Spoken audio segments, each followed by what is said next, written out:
듣다 보면 내공이 쌓이는 방송 두시각 철학의 돌풀 윤입니다. 자, 저희가 방금 그 스피노자 관련된 철학 이야기를 한 3시간 반을 해가지고 짐 빠졌어요 지금. 멘탈이 좀 나가 있다가 지금 조금 휴식해서 한 4-5시간 지금 하는 거니까요. 근데 이렇게까지 할 수밖에 없었던 이유가 오늘 어마어마한 작품들을 또 다루기 때문에 저희가 웬만하면 좀 쉴라 했지만 실수 없습니다. 넘어갈 수가 없다. 맞습니다. 오늘 또 이제 두시각으로 어떤 관점을 바라볼까, 철학적인 관점으로 바라볼까 하는데 그 예술 작품을 또 가지고 왔고요. 네. 오늘 여러분들이 한 번쯤은 들어봤을 만한, 그리고 영화에 좀 조예가 있다는 사람은 한 번씩은 거쳐갔을 만한 작품들 가져왔습니다. 자, 먼저 우리 돌풀님께서 어마어마한 작품들을 가져오셨다고. 영화사의 걸작들인데요. 네. 알프레도 히치콕 감독님. 와, 이거 이름만 들어도 벌써 스릴러, 서스펜스의 대가. 그 봉준호 감독님이 찬양했었던. 예. 네.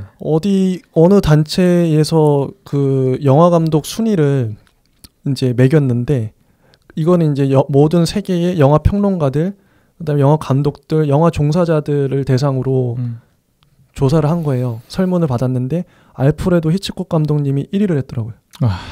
저는 아직 못 봤거든요. 근데 얼마나 대단하면, 어느 정도 수식이 있냐면 감독들의 감독이다. 이분의 영향을 안 받은 감독이 없을 정도로 엄청난 분이시더라고요. 이분이 이제 태어난 연도가 1899년인가 그래요. 그래서 한 1990년까지인가 되게 오래 사셨어요. 장수하셨네요. 네, 그 정도까지 사셨는데 거의 한 20세기를 통틀어 사셨던 거죠. 그래서 영화도 되게 많이 만드셨어요. 한 5, 60편인가 되게 많이 만드셨더라고요.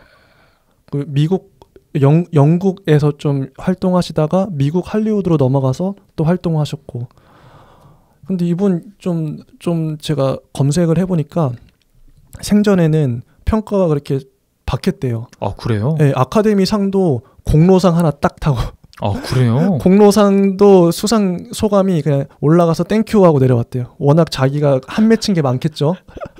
그때 당시에는 살아생전에는 어떤 평가를 받았냐면 그냥 뭐 좀 재밌는 영화 만드는 그런 감독 그 정도로 평가를 좀 못 받았나 봐요. 근데 이분이 사후에 거의 뭐 영화의 신으로까지 추앙받는, 어떻게 보면 스피노자랑 비슷하지 않나요? 제가 지금 그 말 하려 했어요. 그죠? 능동적 삶이다 진짜. 네, 스피노자랑 비슷해요. 대박이다. 살아생전엔 전혀 뭐 이렇게 좋은 평가를 못 받다가 나중에 돌아보니까 이분 대단하다. 어떻게 보면 시대를 앞서간 분이죠. 역시 깨달은 사람들은 인보가 있어요. 그래서 바로 한번 들어가 볼게요. 제가 이제 시네큐브에서 요번에 알프레도 히치콕 특별전을 하더라고요. 하루에 4편을 봤습니다. 그래서 현기증, 사이코, 이창, 새 이렇게 4편을 봤어요. 칼럼니스트십니까? 영화 평론가들이 4편 보면 머리가 아프다던데.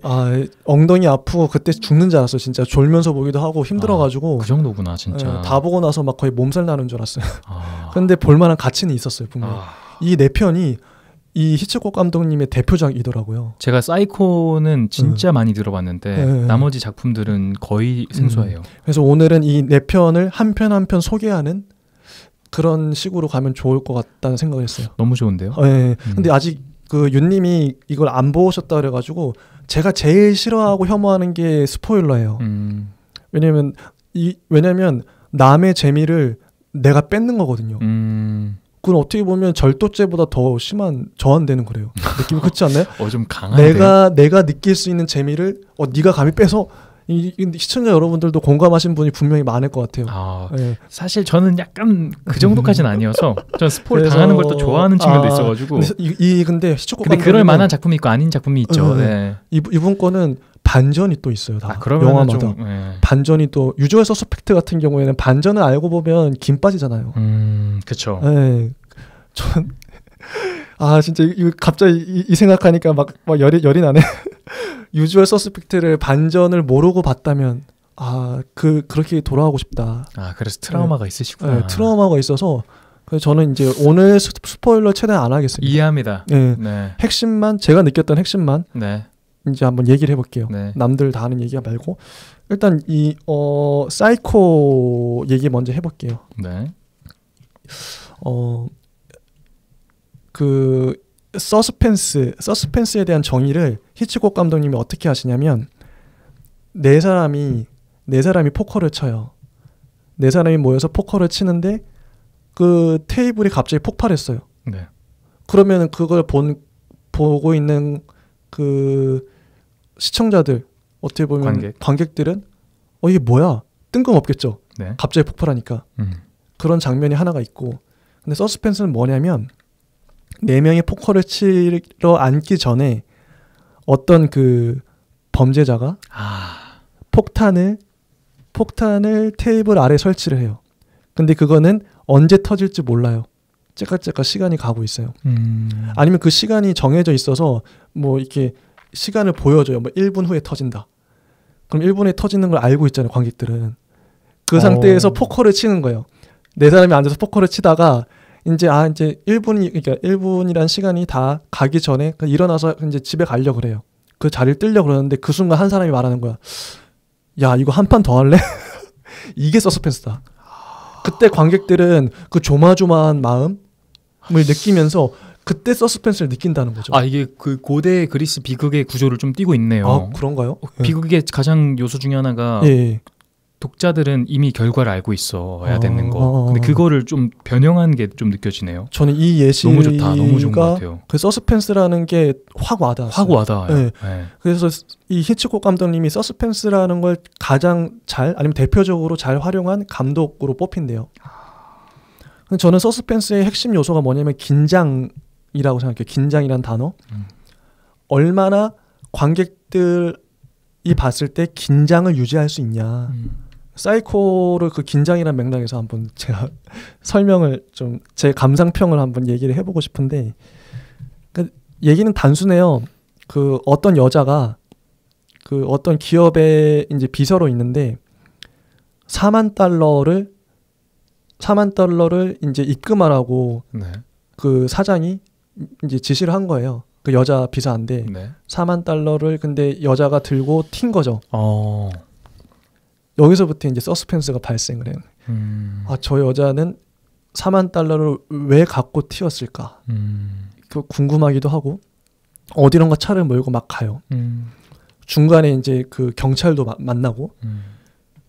근데 여자가 졸다가 갑자기 이제 도로에서 졸다가 차 안에서 졸다가 경찰이 이제 와가지고 깨거든요.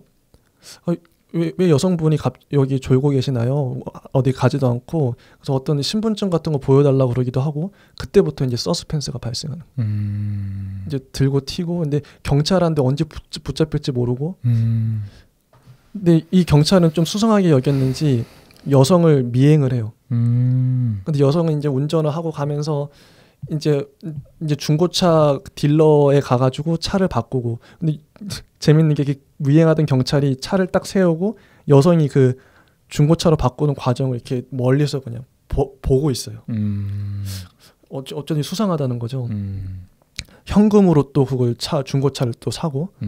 이런 그 긴장을 어떻게 유지시킬 줄 아는 감독이다. 근데 그 가운데 이제 오버랩 되면서 여자의 모습도 보여주면서 그 사장의 모습을 또 보여준단 말이죠. 사장과 그 여비서의 누나, 언니와 남자친구 이렇게 막 형사 이런 모습을. 근데 재밌는 게 이것도 기법인 것 같은데 여자가 운전을 하는데 직접 그 화면을 보여주기도 하지만 서로 그 사장과 뭐 그 언니가 대화 나누는 것들을 직접 보여주진 않고 여자가 운전하는 모습을 하면서 그 목소리를 오버랩을 해버려요. 재밌죠? 이건 되게 재밌는 기법인데요? 그런 기법은 또 처음 봤어요, 저는. 이런 기법이 되게 세련되다. 진짜 창조적이다. 네, 창의적이더라고요. 이분은 되게 창의적인 것 같아요. 하여튼 그런 식으로 가고, 이게 사이코라는 작품이 재밌는 게 두 개의 이야기가 중첩된다는 생각이 들어요. 여자가 이렇게 가잖아요. 네. 근데 호텔에 딱 지금 어느 호텔에 차를 댔어요. 네. 차를 대고 그 남자 주인이 한 명 있는데 그 주인은 노파, 그 엄마인데 엄마랑 같이 살아요.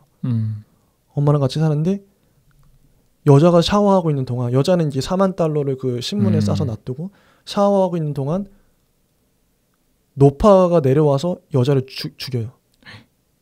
4만 달러? 그분을? 네. 여자를 죽여요. 비서를.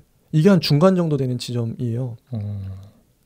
저는 여기서 또 황당했던 게 보통은 주인공이 죽으면 안 되는데. 그러니까 주인공으로 계속 끌고 갈 텐데. 네, 주인공이 저 돈을 들고 어떻게 할까 이게 궁금하잖아요. 보통. 지금 뭐 어떻게 도망가지? 근데 갑자기 주인공이 죽어버리네. 이게 좀 허무하단 말이죠. 근데 저 4만 달러 어떻게 될까? 4만 달러가 그럼 일단은 지금 남았잖아요. 4만 달러가 주인공이네.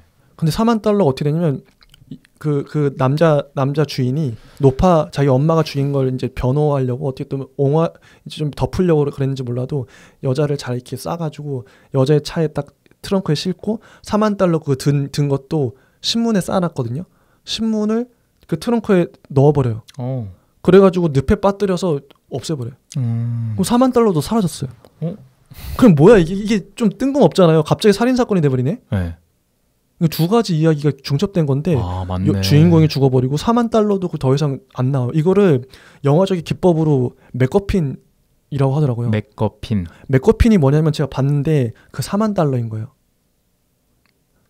이게 설명을 하면은 4만 달러가 한 역할은 여자가 그 돈을 훔쳐가지고 모텔에까지 가게끔 만든 장치인 거예요. 그렇게 간 다음에 4만 달러는 사라졌어요. 4만 달러의 역할은 거기까지예요. 이게 맥거핀이라 이 어떤 것인지 아시겠나요? 이게 맥거핀이다. 이거를 근데 이런 개념을 히치콕 감독이 제일 처음 창안하고 제일 이제 영화적으로 써먹은 거래요. 그러니까 처음에는 절도죄에 관련된 내용이었는데 그건 줄 알았는데 살인죄로 갑자기 넘어가는. 갑자기 그거 바뀌어버려요. 4만 달러는 여자가 모텔까지 가게끔 만든 요소일 뿐이에요. 그렇게 작용하고 사라져버려요. 진짜 재밌죠. 이게 여기까지만 들어도 재밌죠. 그럼 여기서 이제 남은 관객들의 초점이 그 주인공과 4만 달러에서 이 남자와 그 노파 다른 방향으로 유추하게 되죠. 노파 왜 죽였지? 이 사람들 언제 잡히지? 여기로 간 거예요. 초점이. 막 몰고 간다 진짜. 뭔가 막 이야기가 어떻게 전개될지 모르겠죠. 감독이 막 휘어잡아요. 이게 실제 보면 되게 재밌어요. 근데 실제 그 여자 주인공이 칼 맞아 죽는 장면이 그 샤워실에서 샤워하다가 그게 영화적으로도 되게 유명한 장면이래요. 보시면 아실 거예요 아마. 되게 아무튼 그리고 형사가 또 가요. 그 사건이 바뀐 이후에 바뀐 이후에 막 추적하다가 결국 그 모텔까지 가요. 그 이후에 이제 얘기는 또 스포일러가 될 것 같으니까 마지막에 반전이 미쳤어요. 이거 맨 마지막에 보면 와 진짜 이건 야 결국에는 이렇게 끝내는구나. 근데 그건 진짜 영화적으로도 역대급 반전이다. 유주얼 소스펙트나 뭐 어쨌든 그 반전 영화도 있잖아요. 식스센스 그거 못지 않다. 이 반전은 이게 사이코는 진짜 이야기를 만들 줄 아시는 분인 것 같아요. 여기서 계속 이거를 너무 자극하면은 영화는 얄미울 테니까 영화 어떻게 이게 반전이 될지 궁금하시죠? 그러니까요. 꼭 보셔야 됩니다. 그러니까 여기까지 끊어줘야 될 것 같아요. 그렇죠. 여기서 더 이상 얘기하면 여기서 더 약 올리면 이거 진짜로 약 올리기 때문에. 근데 하나 궁금한 게 이게 혼자 볼만 한가요? 그러니까 약간 무서울까봐. 그렇게 무섭진 않아요 생각보다. 그래요? 그리고 제가 느낀 거는 히치콕 감독님 모든 작품들이 영화보다는 소설 같다. 그러니까 소설적인 느낌. 소설의 뭐 구성이 탄탄하고 대사가 좀 되게 밀도 있고 그러잖아요. 근데 기존에 우리가 봤던 좀 최근의 영화들은 좀 이미지라든지 액션이라든지 이런 약간 전도되는 그런 느낌이 강한데 요거는 되게 소설적이다. 이분은 그 되게 좋은 말인 게 영상에 의존하기보다 각본에 더 먼저 의존을 한 거네요. 들어보니까 이 히치콕 감독님은 자기가 짠 각본을 그대로 그냥 찍었대요. 추가되는 장면이나 빼는 장면 없이 대박이다. 자기가 이미 각본을 처음부터 끝까지 다 짜놓고 어떻게 보면 봉준호 감독님 생각나요. 그러니까요. 완벽한 각본이 머릿속에 있는데 그거를 대사 한마디 틀리지 않고 그냥 찍어버린 거예요. 전 또 스피노자 생각나요. 완벽한 체계가 머릿속에 있는데 바로 통달한 사람들의 특징인가 보네. 그러니까요. 진짜. 이야기를 되게 잘 만들었어요. 봉준호 감독이 이렇게 한다 하잖아요. 그러니까요. 그래서 봉태일이라고 하고. 같이 찍는 그 촬영 감독이나 배우들은 편하대요. 자기가 뭐 추가할 거 없이 그냥 감독이 시키는 대로 디테일한 것까지 다 일러주니까 얼마나 편해요. 너무 멋있다. 너무 좋은데요? 그러니까요. 이렇게 사이코가 끝났고 네. 또 다음 걸 한번 해볼게요. 네. 새 해볼게요. 새 이것도 이것도 재밌는 작품인데 와 이게 새가 공포스럽다고 느껴지시나요? 아니죠. 평소에는 그렇게 안 느껴지죠. 뭐 가끔 이런 분들 있잖아요. 비둘기 눈이 무섭다느니 그래서 비둘기 막 피해가고 이런 여자분들은 봤어요. 제가 네. 주변에서 몇몇 번 봤는데 여기서는 뭐냐면 이것도 두 가지 이야기가 동시에 진행되는데 한 여자가 우연히 이제 그 펫샵에 들렀어요. 그 도시의 펫샵에 들렀는데 어떤 남자를 우연히 만나요. 그 남자가 이제 우연히 만나고 그냥 헤어졌는데 그 여자가 그 남자가 마음에 들었던 거예요. 그 남자가 어떤 말을 했냐면은 자기 그 동생한테 앵무새라 그러나 하여튼 그 새가 있는데 그 새를 원래 선물해주고 싶었다. 근데 그걸 기억하고 그 남자에게 선물로 주기 위해서 새 한 쌍을 사 들고 그 남자가 있는 지역으로 가서 남자를 만나요.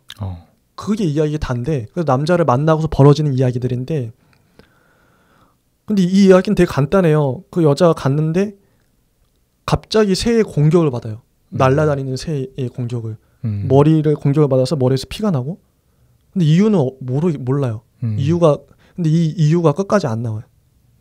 새가 공격을 해요. 사람을 갑자기 막 공격을 해요. 뭘 의미하는 거죠? 그러니까 이건 어떻게 보면 공포 영화인데 공포가 인간이 공포를 느끼는 이유가 많이 있겠지만 그 아무 이유 없이 묻지마 살인. 묻지마 살인이 어떻게 보면 살인 중에 가장 무섭지 않나요? 제일 무섭죠. 왜냐하면 이유가 없으니까. 내가 길을 걷는데 내가 어떤 사람한테도 원한을 안 줬어. 인간은 그게 있잖아요. 네, 원한을 안 지고 나는 그냥 항상 정직하게 살았어. 근데 갑자기 어떤 아저씨가 와서 내 배를 찔러. 이게 가장 무섭거든요. 이게 예측 불가능한 공포. 예측 불가능하잖아요. 그게 이유가 없잖아요. 이 새들도 끝까지 이유가 안 나와요. 새들이 마을을 막 이 여자를 공격하다가 점점 범위가 커지거든요. 그 까마귀와 갈매기들이 마을 전체를 습격을 해요. 근데 이유가 없어요. 여자는 단지 남자를 보러 간 것뿐인데 끝까지 이유가 안 나오고 이게 이 이유가 없다는 게 공포스럽고 또 하나는 이 새들의 울음소리, 새들이 지저귀는 소리 있잖아요. 네. 근데 전 영화관에서 이렇게 날카로운 소리는 처음 귀가 울려요, 막. 그 소리 자체가 되게 공포스럽더라고. 그 수많은 새들이 동시에 날아가는데 야, 이걸 어떻게 녹음했나 싶을 정도로 근데 히치콕 감독은 그걸 노린 것 같아요. 이거 진짜 근데 중요한 지점이 네. 이렇게 단순한 방법으로도 공포가 가능해라는 거를 보여준 것 같은데요. 네, 실제로 보면 진짜 공포스러워요. 근데 그 시대에 이게 한 60년인가? 그때 되게 오래전에 찍힌 건데 그 시대에 뭐 컴퓨터 그래픽 이런 게 어디 있겠어요. 근데 그걸 새를 다 표현하는 거예요, 이게. 새가 날아다니는 그 수많은 새들이 날아다니는 거를 진짜 새처럼 표현했더라고요. 저걸 어떻게 표현했지? 나중에 새들이 막 까맣게 모여있거든요, 한 자리에. 그럼 그것만 봐도 되게 공포스럽더라고요. 그 같이 보는 사람들도 관객들도 있었는데 문이 열리고 막 새들이 딱 보이는 막 다들 막 감탄하면서 막 보더라고요, 그거를. 진짜 근데 네. 인간이 진짜 느끼는 절정의 공포는 해석할 수 없는 공포인 것 같네요. 그러니까요. 어떻게 보면 그게 갑자기 뭐 귀신이 튀어나오고 귀신은 솔직히 비현실적인 어떻게 보면 만들어진 거 티가 나잖아요. 근데 새는 우리 일상에서 접할 수 있고 뭐 어디서나 볼 수 있는데 그 새떼가 갑자기 공격한다? 근데 이유가 없다? 근데 새의 쥐적임들이 너무 막 귀에 막 경경경 울린다? 그런 현상 사실 자체가 되게 공포스럽더라고요. 재밌다. 이게 되게 재밌는 작품이에요, 이게. 근데 이거 되게 잘 표현했어요. 그래서 사람들이 막 새에 공격당해서 피 흘리고 또 어떤 사람 막 눈알이 뽑히고 막 그런 것들을 되게 분장도 잘해서 표현을 리얼하게 표현했더라고요. 이것도 명작이다. 공포 영화의 좋은 모범을 보여줬다 생각하고. 재밌어요. 그죠, 재밌죠. 네. 그 다음에 현기증 한번 해볼게요. 현기증 이게 그 세계 영화 뭐 100대 영화 해가지고 그런 리스트 있잖아요. 네. 항상 이제 매년인가 하여튼 선정을 하는데 10년마다 한 번씩 선정을 하는데 그 동안은 시민 케인 아시죠? 들어만 봤어요. 네, 시민 케인이 항상 1위를 했대요. 그 영화 역대 영화 1위. 근데 이게 최근에 들어서 현기증이 1위를 했대요. 오. 이 영화가 모든 감독들이 그러니까 모든 평론가들이 뽑은 가장 잘 만든 영화 1위를 했대요. 오. 그 정도의 영화인 거죠. 대단하다. 영화적으로 영화를 볼 줄 아는 사람들이 그 정도로 뽑았다는 거는 이것도 또 반전이 있긴 한데 반전을 빼고 얘기를 하면 형사가 있는데 형사가 범인을 쫓다가 그 고소공포증이 있어가지고 고소공포증이 있어서 범인을 쫓다가 놓쳐요. 그 같이 쫓던 그 경찰은 떨어져서 그 높은 데 떨어져서 죽고 그래서 이런 트라우마가 있는 고소공포증이 있는 트라우마 그래서 현기증이에요. 그러니까 현기증이 원래 그것 때문에 난다 하더라고요. 네, 고소공포증 때문에 이거를 소재로 절묘하게 풀어냈더라고요. 그 형사는 이제 경찰을 퇴직하고 더 이상 못 해먹겠다 쉬고 있는데 그 형사의 부자 친구가 있어요. 부자 친구가 형사한테 제안을 한 거죠. 내 아내가 있는데 아내가 요즘 자꾸 이상한 행동을 한다. 자꾸 이상한 데를 자기도 모르게 왔다 갔다 한다는 거. 정신이 좀 나간 거죠, 아내가. 그래서 아내를 미행해달라. 이게 부탁을 해요. 그때부터 이제 형사는 아내 그 여자친구 형사는 그 남자 그 친구의 아내를 미행을 하는 거예요, 계속. 근데 아내가 그 아내분이 뭐 미술관도 갔다가 언제는 다리 아래로 갑자기 막 물 아래로 뛰어내린 거예요. 갑자기 그래서 뛰어내려서 구했는데 자기가 왜 거기 있었는지 기억이 안 난다. 그 여자분이 얘기를 하고. 근데 그런 식에서 무서운데? 네. 근데 이런 식으로 이야기가 전개되는데 그 나중에는 근데 이거 반전을 얘기해야 되는데 반전이 되게 중요한 부분이긴 한데 그냥 제 느낌만 얘기할게요. 이 영화도 걸작이다. 어떻게 보면 본질에 대해서 좀 얘기를 해주는 것 같아요. 어떻게 되냐면 이게 뭐 영화 중반까지 가면 나오는 얘기니까 그 남자가 결국 이 여자와 사랑에 빠지거든요. 빠지고 나서 이제 막 이 사건이 전개되는데 이것도 나중에 반전 이후에 아니 어떻게 보면 인간의 본질을 보여주는 하여튼 이건 보셔야 돼요. 현기증 이건 요 정도까지 하고 마지막 2창은 이게 레어 윈도우 창문 어떤 이거 이야기 간단한데 어떤 사진 작가가 이것도 영화사에서도 손꼽히는 장르 저쪽이 영화더라고요. 항상 그 순위권 안에 드는 그 어떤 사진 작가가 다리가 다쳤어요. 그래서 그 아파트에 항상 누워 있어요. 일을 하러 못 나가요. 자기는 그래서 창 건너편으로 또 다른 건물이 있거든요. 사람들 이제 아파트가 있는데 그 아파트 창마다 사람들이 사는 모습이 다 보여요. 어떤 데는 그 어떤 여자분이 살고 어떤 데는 또 가족들이 살고 막 그러는데 음악가가 살기도 하고 그걸 훔쳐보는 거예요. 그게 이야기의 전부인데 이 남자는 그래서 뭐 맨눈으로 보기도 하고 뭐 망원경으로 보기도 하고 어떤 관음증인 거죠. 근데 히치콕 감독의 평생의 테마가 관음증이었대요. 좀 들었는데 이게 훔쳐보는 거? 아까 현기증도 그러고요. 네, 그러니까 뭔가 이제 계속 따라가면서 훔쳐보잖아요. 그리고 사이코에도 훔쳐보는 장면이 나와요. 그 남자 그 모텔 주인이 그 여자가 있는 방을 훔쳐보는 장면이 나와요. 관음증이 중요한 테마예요. 근데 관음증이 인간한테 굉장히 큰 공포인 것 같고 또 관음증이 인간의 본성 같기도 해요. 그러니까요. 우리가 누군가를 좀 훔쳐보는 경향은 다 있는 것 같아요. 그러니까. 예. 근데 이건 어떻게 보면 추리물이기도 하고 범죄자를 잡는 과정이기도 해요. 자기가 막 훔쳐보다가 저기 그 두 부부가 살았는데 어느 날 그 부인이 없어진 거예요. 갑자기 왜 부인이 사라졌지? 근데 그 남자의 행동을 보니까 남자 그 남편이 부인을 죽인 것 같아. 이렇게 추리를 하기 시작하거든요. 그게 맞는지 안 맞는지 끝까지 봐야지 알아요. 이 사람이 틀렸을 수도 있죠. 그래서 그걸 추리하는 과정. 근데 그 추리하는 과정이 재밌어요. 그리고 이게 관객들도 이거를 긴장하면서 보게 되죠. 저 사람이 과연 맞을까? 제대로 된 추리를 했을까? 이것도 걸작이에요, 되게. 아니 근데 그 말씀하신 거 들어보니까 냈다. 컨셉이라는 거는 비슷한데 컨텐츠만 좀 다른 느낌이라서 굉장히 본질적인 것 같아요. 네. 근데 이것도 저는 이 창을 또 재밌게 봤던 게 한정된 공간에서 이야기를 어떻게 만들어갈 수 있나, 조직할 수 있나, 그걸 좀 배운 것 같아요.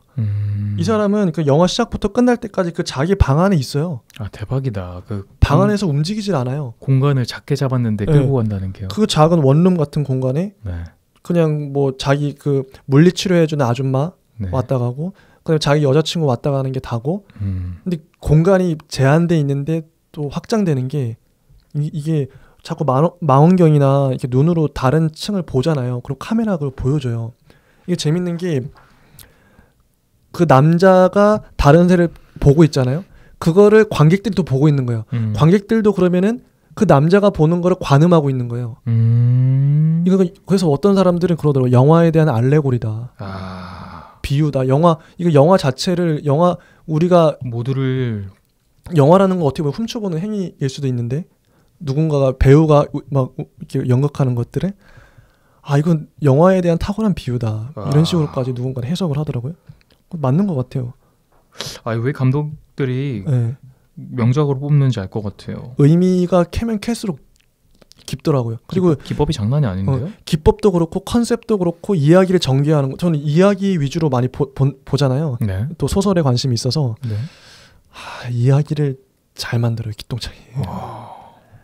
근데 히치콕 감독이 워낙 유명하기 때문에 이렇게 짧은 시간에 다 하기가 진짜 쉽지가 않을 것 같긴 해요. 저도 좀 그래서 이제 시작인데 왓챠에 보면 한 8편인가? 더 올라와 있더라고요. 이거 말고도. 그래서 그걸 한번 보고 또 얘기를 해봐야겠다. 좋습니다.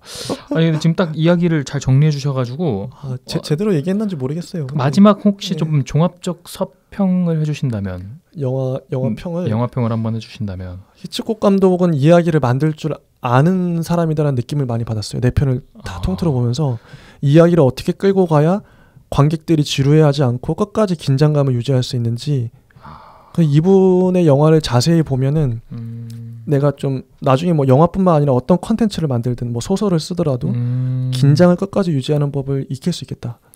그러면은 좀 이런 사람한테는 좀 추천하고 이런 사람한테는 좀 추천 안 한다, 이런 게 좀 있을까요? 그러니까 추천하는 분들은, 그러니까 스토리 컨텐츠에 관심 있는 분들은 보시면 좋을 것 같아요. 내가 뭐 유튜브를 만든다든지 아니면 뭐 소설이나 뭐 드라마 이런 거, 영화 이런 거에 관심이 있거나 그걸 직접 창작하는 분들은 공부하는 식으로 봐도 괜찮을 것 같아요. 근데 좀 반면에 좀 재미없을 수도 있다, 이런 분들한테는. 재미보다는 그 좀 잔인한 장면들, 좀 그런 게 많이 나와서 그런 걸 좀, 공포 영화 안 좋아하는 분들 있잖아요. 무서워하거나. 그런 분들은 좀 힘들 것 같기도 해요. 궁금한데요. 제 개인적으로 사실 저는 귀신 영화보다 더 무서워하는 게 좀 스릴러긴 해요. 그러니까 막 근데 막 좀 못 볼 정도는 아닌데 굳이 안 보는 편이긴 한데, 근데 또 이 스토리를 또 배울 수 있는 측면에서 좀 궁금하네요. 너무 좋더라고요. 전 네 편 다 걸작이라 생각해요. 이게 또 근데 극장에서 보면 다른 것 같아요. 다르죠. 그 큰 화면에 몰입감이 다르잖아요. 장난이 아니죠. 그래서 저도 바로 그냥 이어서 가면은, 예, 좋습니다. 이번에 제가 이야기할 영화는 시네마 천국하고 이제 미션을 이야기해 볼 건데, 이 두 작품을 선정한 이유가 제가 제일 재밌게 본 작품이기도 하고, 두 곡 다 엔니오 모리코네 감독의 작품이기 때문에, 음악 감독. 너무 좋아요. 근데 제가 진짜 왜 이렇게 감탄하셨을까 공감하는 게요. 제가 극장과 영화 업계에 미래의 방향을 보게 된 것 같아요. 미래까지요? 이렇게 하면 되겠네. 그러니까 굳이 막 신작을 너무 막 미친 듯이 팔지 말고. 맞네. 요즘 지금까지 그랬잖아요. 이렇게 돈 내고 가잖아요. 이거 그리고 시네마 천국 미션 다 풀려 있어요. 영화가 그런 어플리케이션에 다 풀려 있는데 많은 돈을 지불하고 굳이 가잖아요. 네, 맞아요. 이게 영화가 앞으로 살아남을 길도 될 수 있겠다. 영화의 미래, 고전을 통해서. 그렇죠. 우리가 왜 가려고 할까? 그렇죠. 저는 진짜 너무 좋았었어요. 제가 이거 어떻게 이걸 조리해야 될까? 이 시네마 천국을 두 번째로 이야기할 건데, 그러니까 마지막에 시네마 천국은 제가 5번째 봤어요. 근데 대단하시네요. 얘는 5번 볼 때마다 항상 울었고, 이번에 관객 진짜 가서 봤을 때도 진짜 많이 울었던 것 같아요. 일단 그것을 좀 넘어서 미션을 한번 이야기해보면, 미션은 좀 짧게 좀 설명해드리고 저도 스포일러 안 하고 말씀드릴게요. 예. 이게 실화를 바탕으로 한 이야기인데 아주 쉬운 예시로 이 미션의 의미가 뭘까 저도 검색을 하진 않는 입장이라서 잘 모르겠으나 대충 스토리를 풀어드리면 예. 굉장히 철학적인 내용이 많이 담겨 있어요. 선교사들의 내용인데, 그러니까 이제 교회를 전파하려고 하는 입장들인데 미션이 선교이기도 한 거. 그거죠. 네, 맞아요. 예. 근데 그 선교사들이 파라과이였나 그 위치가 그 배경이 엄청 높은 암벽을 폭포를 넘어가야만 있는 그 부족이 있어요. 근데 이 부족은 완전 야만족처럼 처음에는 구상이 되어 있어요. 그 장면 처음에 나올 때. 그래서 한 사람이 순교를 해요. 아예 진짜 묶여서 죽어요. 그 폭포에 떨어져서 죽어요. 근데 그걸 보낸 한 그 신교자가 자기가 스승격이기도 하고 내가 직접 가겠다 해서 직접 가서 그 사람들과 만납니다. 야만족들, 인디안들이라고 할게요. 그래서 인디안들이 이제 죽창을 들고 죽이려고 할 거 아닙니까? 그렇죠. 그때 그 사람이 부랴부랴 천에서 한 악기를 꺼내요. 오보에를 꺼내요. 그리고 가브리엘 오보에라는 곡을 부르는데 그게 여러분들이 알고 있는 넬라 판타지아예요. 그때 넬라 판타지아를 불러줘요. 오보에로. 그러니까 다들 동작을 멈춰요. 죽이려고 하는 행위를 멈추고 이렇게 턱을 괴면서 바라봐요. 이게 뭘 의미하나, 각자의 그 언어가 달라도 공통된 언어라는 게 존재한다. 인간으로서 느낄 수 있는 연대감. 이거를 끝까지 끌고 가요. 그래서 이거는 뭐 스포일러는 안 하겠지만 그 야만족으로 보였던 행위자들이 엄청난 신교자들이 돼요. 그래서 정말 제가 보기에도 웃음이 나올 정도로 너무 아름답게 잘 종교생활한다. 너무너무 잘 풀어가는데, 근데 이때 당시가 1700년도 배경으로 알고 있어요. 1800에서 이제 이 교회를 중심으로 반대 세력들이 들어오는데 식민지배 세력들이 들어와서 싸우게 됩니다. 이제 어떤 대충 어떤 구조인지 알겠죠? 좀 그려지네요. 여기까지만 딱 하는데 그려지네요. 되게 비극일 것 같아. 첫 번째 미션이 갔다가 두 번째 미션이 오는 것 같아요. 그래서 스포일러는 안 하지만 이게 종교가 가야 될 방향을 저는 진짜 많이 보게 된 것 같고, 참된 종교. 그리고 이 엔니오 모리코네 감독의 흔적들이 너무 많이 느껴져가지고 미션은 여기까지는 올라왔어요. 눈물이. 근데 저 사람은 그 아까 히치콕 감독을 이야기하는 사람이라 했잖아요. 맞아요. 근데 엔니오 모리코네도 역시나 같은 입장인 것 같아요. 그 음악을 이야기하는 사람 같아요. 진짜 정말 장난 아닙니다. 미션 한번 꼭 봐보시면 봐야겠네요. 미션은 진짜 재밌어요. 제 개인적으로 정말 추천할 만한 작품이고요. 시네마 천국하고 같은 감독인가요? 다른? 감독은 다른데 음악 감독은 같은 거죠. 엔니오 모리코네 감독. 근데 역사 좋아하시고 저희처럼 철학 좋아하는 사람한테, 그리고 종교자들도 정말 보기 좋은 작품인 것 같아요. 한번 꼭 봐야겠어요. 한번 꼭 보셨으면 좋겠습니다. 그리고 이제 두 번째, 이제 시네마 천국 보셨다 했죠. 어제 봤는데 너무 감동적이더라고요. 어떠셨어요? 느낌? 왜 이걸 이제야 봤을까? 그쵸. 그 토토와 그 아저씨 알프레도. 알프레도. 너무 슬프고 온갖 감정이. 이거는 영화 5분 만에 나오기 때문에요.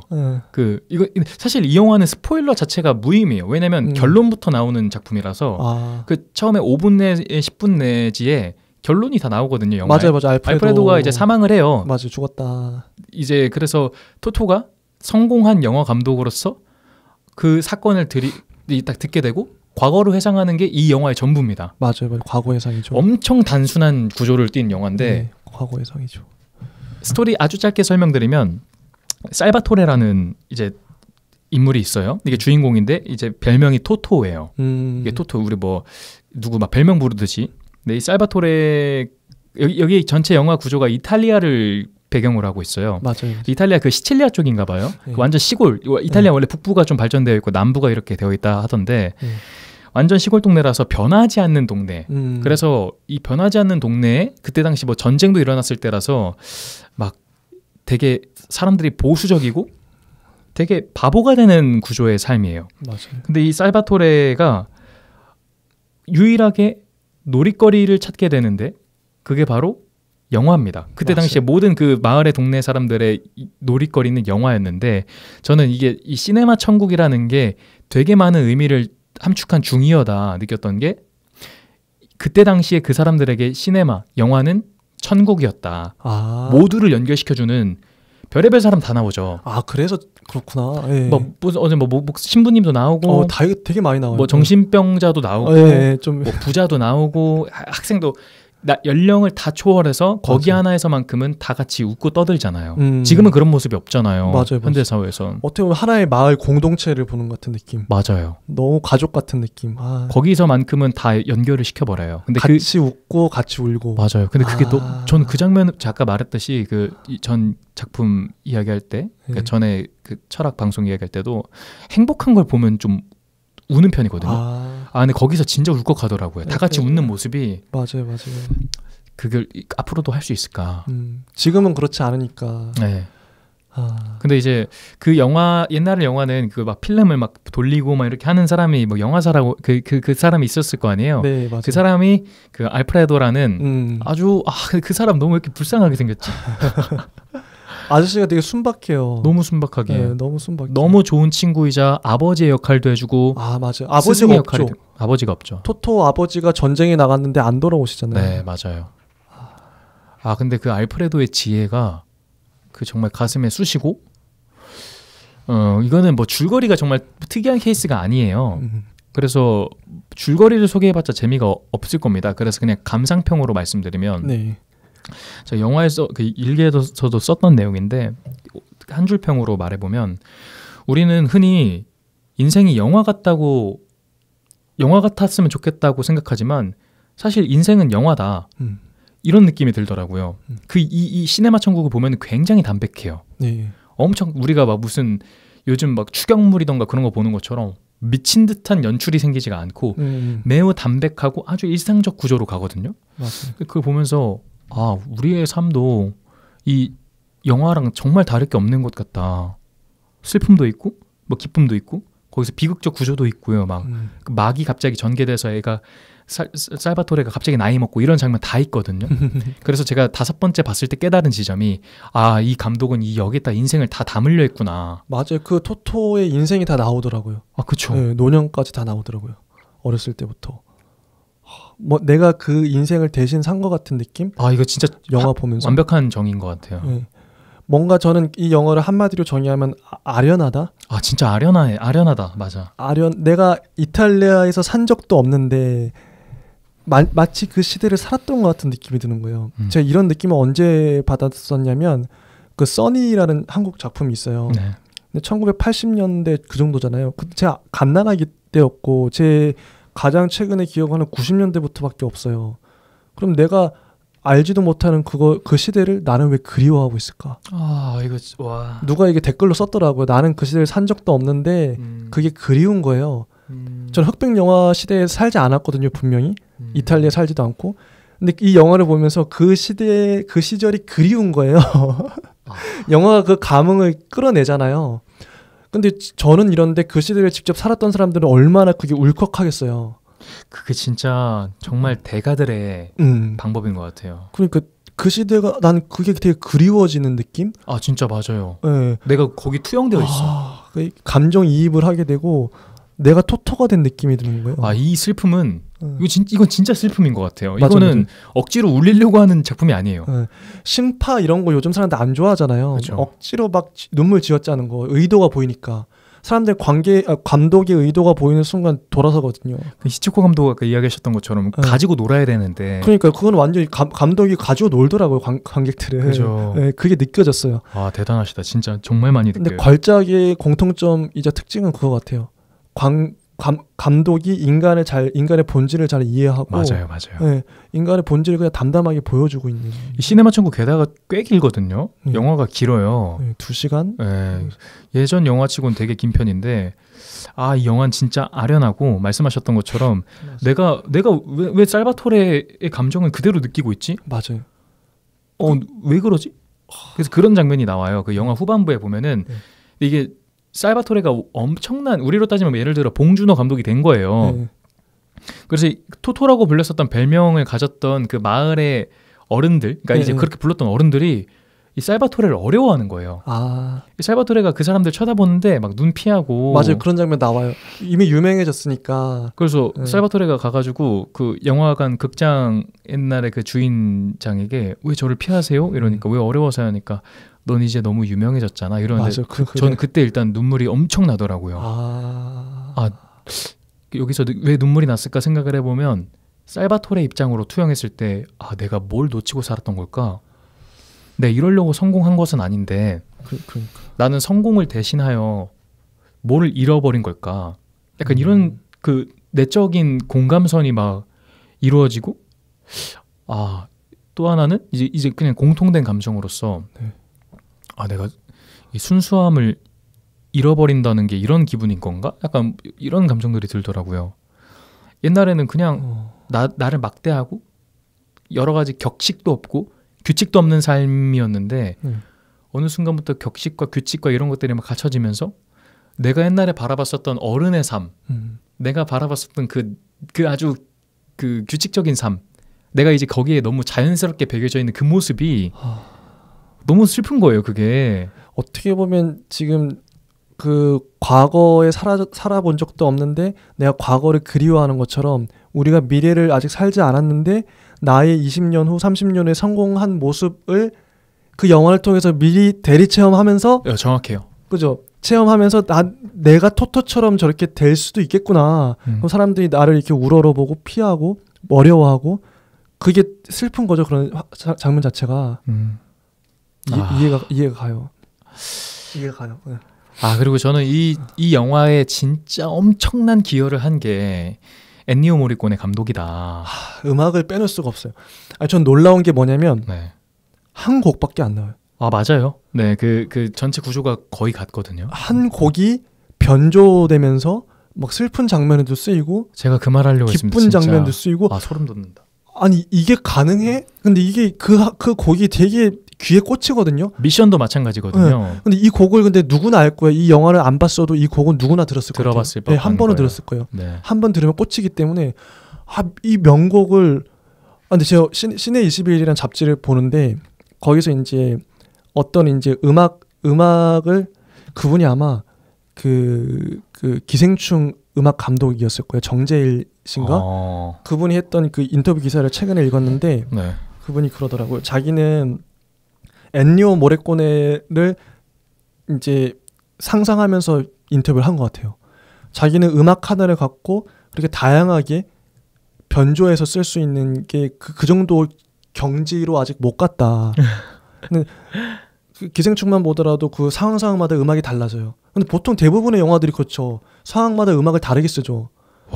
근데 이분은 진짜 어떻게 보면 장인이고 달인인 게 음악의 달인인 게 음악 하나를 갖고 이렇게 변조해서 다양한 상황에 다 써버리네. 저는 이런 경우를 처음 본 것 같거든요. 이게 엔니오 모리코네 감독의 특징인 것 같아요. 그래요? 네. 한 곡을 그냥 다 써버려요. 유명한 곡 진짜 많아요. 근데 그 곡마다 다 걸작인 거잖아요. 저희가 알만한 게 너무 많아요. 그 서부 영화 하면 가장 떠오르는 게 막 그것도 그분이라고 하더라고요. 대단하다. 이분은 천재다. 제가 이걸 왜 언급했냐면 이분은 스펙트럼이 없다는 걸 느끼는 거죠.